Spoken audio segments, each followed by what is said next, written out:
Okay, let me introduce myself shortly. My name is Rajko Boom. I'm representing Danfoss Power Solutions. 11 years in credit. Been a long time located in Slovakia. Recently moved to Germany to take a different role. Mark has asked me to still present in the role of credit manager for Danfoss, so that's what I'm going to try to do now. I would like to tell you a little bit about the journey that we went through with Danfoss for credit management. Back in 2008, when I started to work for Danfoss, there was not really existing a credit management organization. Everything was done in the local sales company, some follow-up with customers that paid late, simple phone calls, no management of credit limits, payment terms. Okay, if you want to have 60 days, you get 60. If you want to have 90 days, you get 90. And if you pay late, okay. But then we got a crisis, right? We still remember. Some people still say that we are in a crisis. We can question that. Maybe it's already the third crisis since 2008 where we are in. I don't know. I got lost in counting. But due to the crisis, we woke up and we said, we need to do something here. We need to start monitoring the credit for our customers. We found out that we didn't have a consistency in how we assess the customers that we had. I'm going to be interrupted now. I need to be closer to this, or I need to be on the other side? When I'm standing here, they don't see anything, right? So let me go here. Does that look nicer? Okay. So we didn't have a uniform model for the assessment and risk classification. We did use some credit agencies, some local ones, what was preferred by local managers, to have at least some kind of impression. But everybody explained the findings of the credit agency in their own way. The gentleman here on the left front would look at numbers different than the gentleman in the back of this room, and that was happening in all our locations as well. What was done? We had sporadical checks of the credit. If we had an issue with our credit limit, if it was too low, then we would have looked into it and we said, okay, let's raise it by 20,000 so we can continue doing business. So what we wanted to change is to introduce a fact-based risk assessment of our customers and find a lower risk for the potential losses of Danfoss. We wanted to secure that by uniformity on how to assess customers and their creditworthiness, consistency in the risk organization, categorization and cross-company wise. I guess many of us were dealing with different company codes but with the same customer. Continuous reassessment of existing customers. In the past, I think all of us, we've seen it. We gave a credit limit that was valid for 20 years, but lots of changes took place at the customer, but we never adjusted that. So the consolidation of risk exposure towards Danfoss by global customers and the improvement of customer data quality became our goal. What were our requirements? Assessing the creditworthiness by a scoring model for all our customers, setting the risk category, fact-based, and control of approval of the credit limits, not the sales manager doing the credit assessment for his new potential promising customer, right? Therefore, we needed also a contract with a global provider who could deliver us data and an online credit assessment data based on a uniform company numbering. Possibility to monitor the big quantity of customers. We are looking at a package of 40,000 customers all over the world, so doing that manually and not being consistent was not the right way. And it needed to be a solution that was able to be used in a shared service center. And preferably a possibility to integrate it into our software solution. And as you can see, we found it with Bureau van Dijk. You saw the logo already. So there were a couple of initiatives that we went through.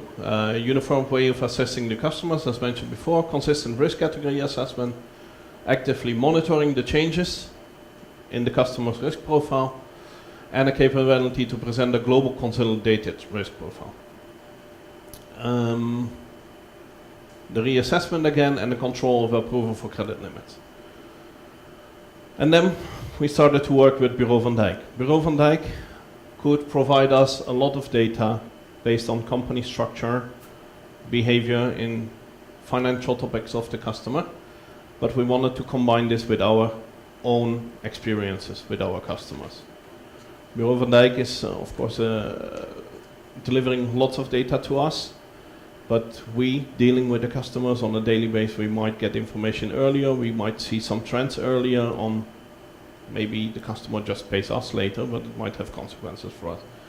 And we came to a solution where we could do that together.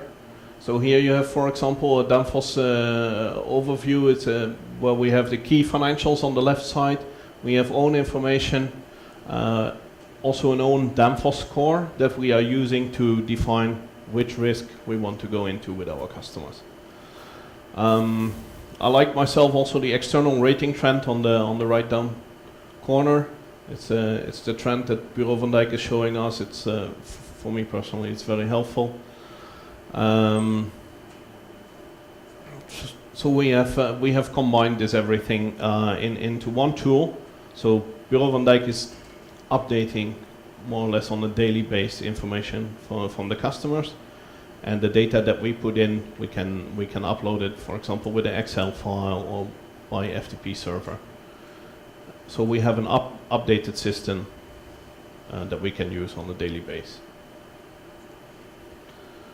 Okay.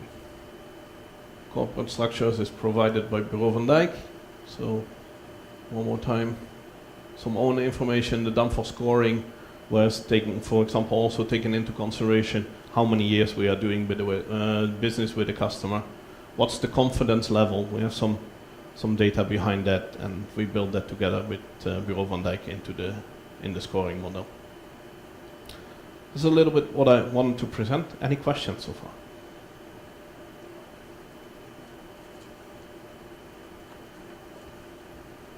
That means... More time for me. Sorry? More time. More time for the next presenter. Obviously it's meant I guess we have a microphone here for the streaming. Yeah. Somebody is running. Just a second, please. Here on the front corner. Hi. Can you hear me? Yes. Yeah, so obviously it's meant to be the global tool for the company. Right. So do you find any significant differences in terms of the coverage, in terms of the data in different regions? And if yes, what do you do as a Danfoss to accommodate to the local information demands? Well, I have to be very honest now. I've been working mainly with the European accounts, where I did not have real issues, that we did not get an input from Bureau van Dijk. And the good thing is we can put our own metrics also behind. So that's the advantage. We have been working in the past with local providers, even credit insurance companies who give you then kind of access to the database. So you can get different informations, but you still need to come to your own conclusion. An insurance company will never give you exactly what you might need for your potential business. By using this tool, you have the financial data from Bureau van Dijk plus your own experience, which gives, I think, from my point of view, a more solid base to make a decision on how to deal with the customer. Thank you. Hi, thanks. Sorry if I missed it, but this sheet is a great tool. You know, I've seen similar things for setting up customer credit. Do you also interface the specific credit scores into your workflow tool so that a collector can look monthly at the credit score for that particular customer and then kind of predict the trend and maybe reach out to change terms or something like that? You mean if it goes into our ERP system? Right. Yeah, that works, It does. the interface. Okay. I apologize if I already said that. No problem.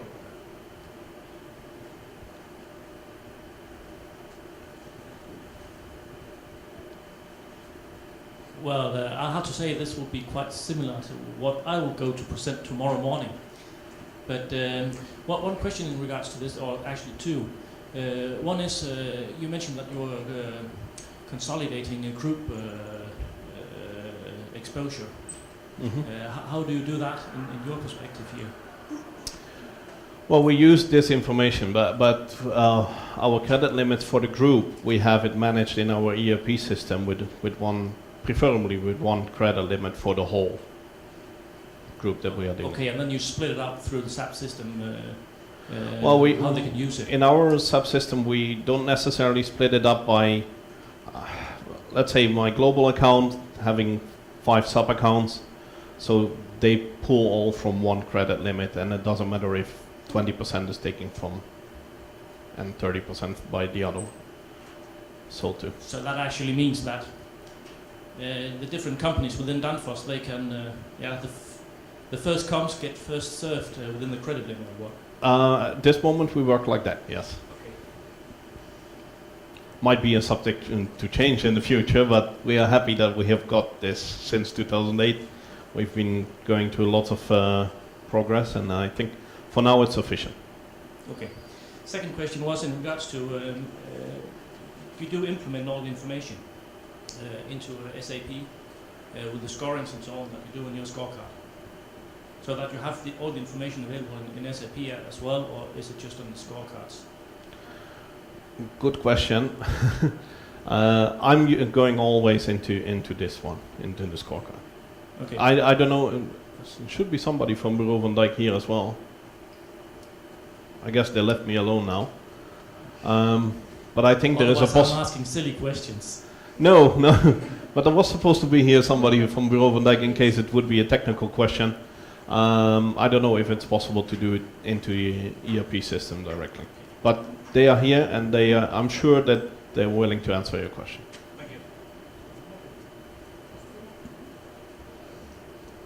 Sorry, just one more question. So I see Bureau van Dijk, and I understand and know them, and so I'm not complaining about them. I think they're a very good agency, D&B, all those. But do you not have to use multiple credit scoring agencies because of coverage? For example, if you have customers in China, there's no Bureau van Dijk, there's only Sinotrust. If you have the U.S., maybe D&B is better. So do you have multiple tools, or what happens when you don't find a hit on the customer? Well, as I stated, we have a customer structure. We have rarely a new customer because of the industry where we are in. So we do have the personal rating that we do ourselves. Yes, we do get sometimes a score from DNB, or sometimes a local one is a little bit easier to get, but let's be honest, if I get a local scoring agency in Italy, they might be a bit more optimistic about the Italian economy than a global one, right?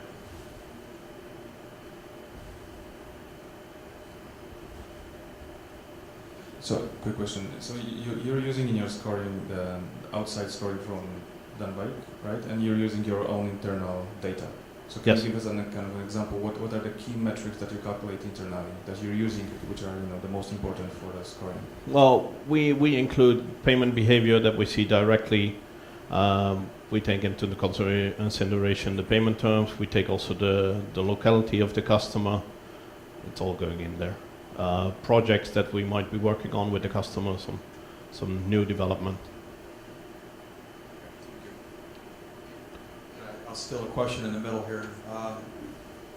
So your scoring is internal. So does Bureau van Dijk have anything that would be the equivalent of a RAM score in DNB or a FRISC score in Credit Risk Monitor? Sorry, I couldn't hear.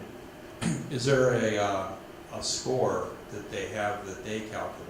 Like in DNB, there's a RAM score or Paydex. Yeah, They have their own score. they have their own scoreboard that they. So you could take the choice to not implement your own data in there. Yeah.